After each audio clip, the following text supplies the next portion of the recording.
one of the elements of where they want to take the world is a third world war, which they wish to involve Europe, the United States, and well, Canada, North America, and Russia and China.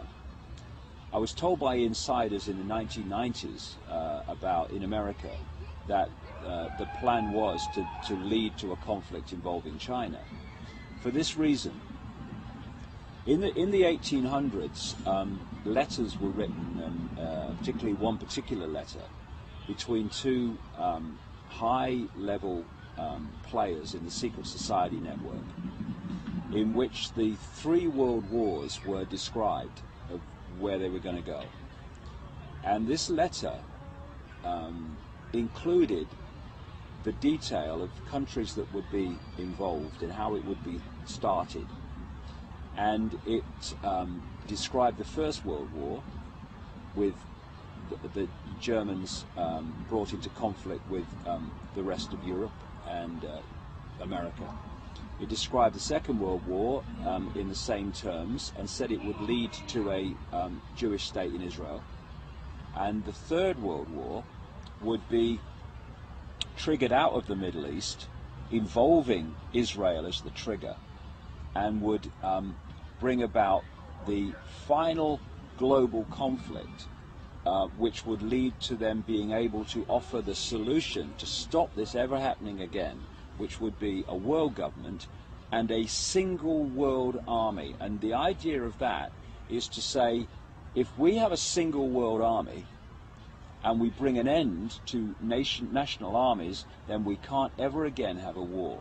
What they won't tell you is those that have manipulated the war will be the same people that offer the solution to the war, which is exactly the structure of control that they want. And I feel very strongly that Georgia, I'm not saying this war's going to happen tomorrow, but Georgia was a move on the chessboard in this direction. And I'll tell you a story that happened to me in England which relates to this. And it seems, you know, quite a minor story until it starts to play out. Last March 2008, I received a letter from a man in England who is what we call there, or called there, a traffic warden. And his job, they walk along the streets in a uniform, and they give out tickets to cars for illegal parking or whatever. You know, not many people like them for that reason, but they just do that job. And this traffic warden, he'd been a traffic warden for nearly 20 years, he wrote to me because he read my books, and he said, look, there's something I don't understand, and there's something that's really bewildering me. He said, I've been called in by my boss, and like my colleagues, he said, I've been given 3 cards, authorization cards. He said, one of the cards is to give me authorization to be a traffic warden. Okay. But the second card was what they call in Britain a pace card, and that carries the words that policemen have to say by law when they're arresting somebody. And the third card was the authorization of this man and his colleagues, traffic wardens, to go into private property without permission. So this man, who's a nice guy, he said to his boss, why do I need the statement you make to arrest people if you're a policeman, and why do I need an authorization to go into private property? And his boss said, look, I've been told to give them out, take them home, leave them until further notice.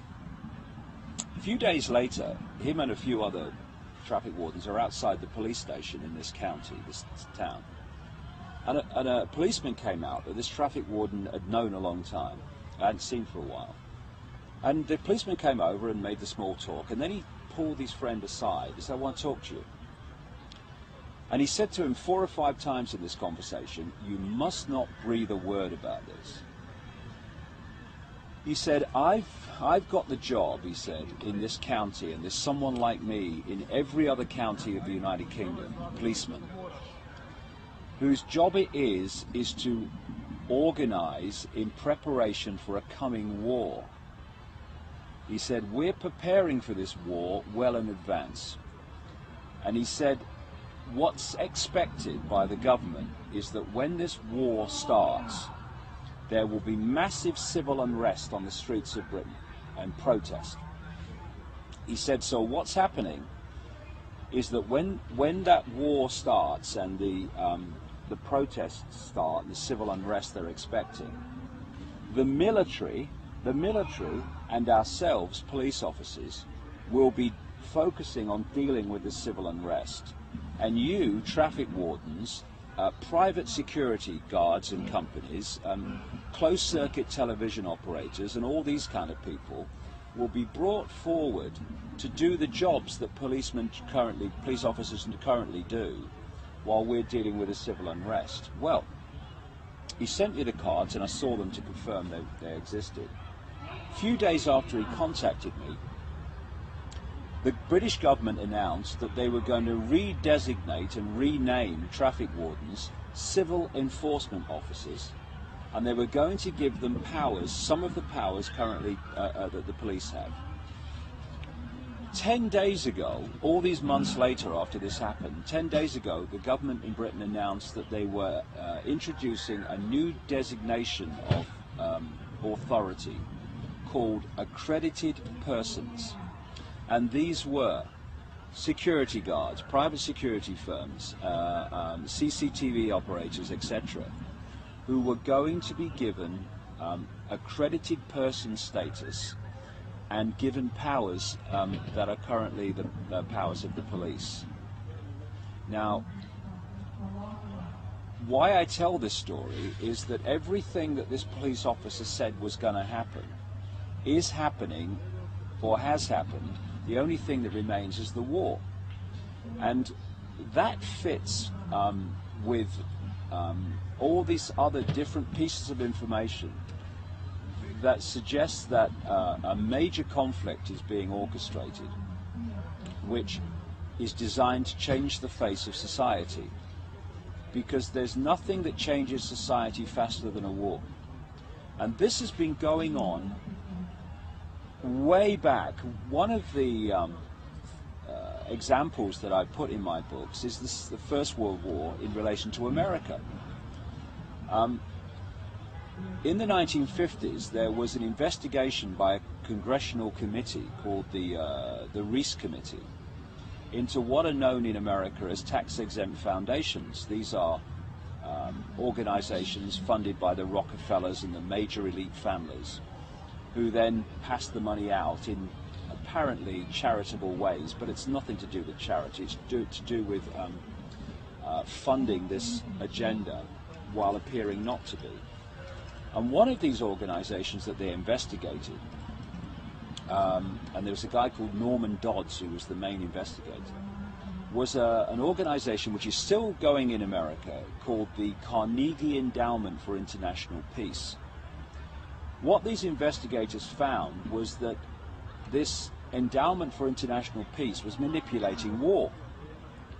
And they found minutes of meetings of this organization from the period in the early part of the 20th century in which they were having meetings and discussions and saying, we need to change the face of American society and society in general. What's the most effective way of doing that? Well, it's a war. So we need to get America involved in a war. And Woodrow Wilson was the president of America at the time, and it's actually in the minutes of this organization that they sent messages to Woodrow Wilson telling him not only he must get involved in this war in Europe, but that he must stay in it for as long as it takes for American society to change in a way that's never going to change back again. And if you look at the world after a war, it's never the same as it was before, especially world wars. And they want this Third World War to change the face of global society to the point where they can introduce this centralized global structure. As they used to say in the 1960s with the Vietnam War, what would happen if we had a war and no one turned up? There'd be no war. What these people do is they declare wars and they get the rest of us to fight them.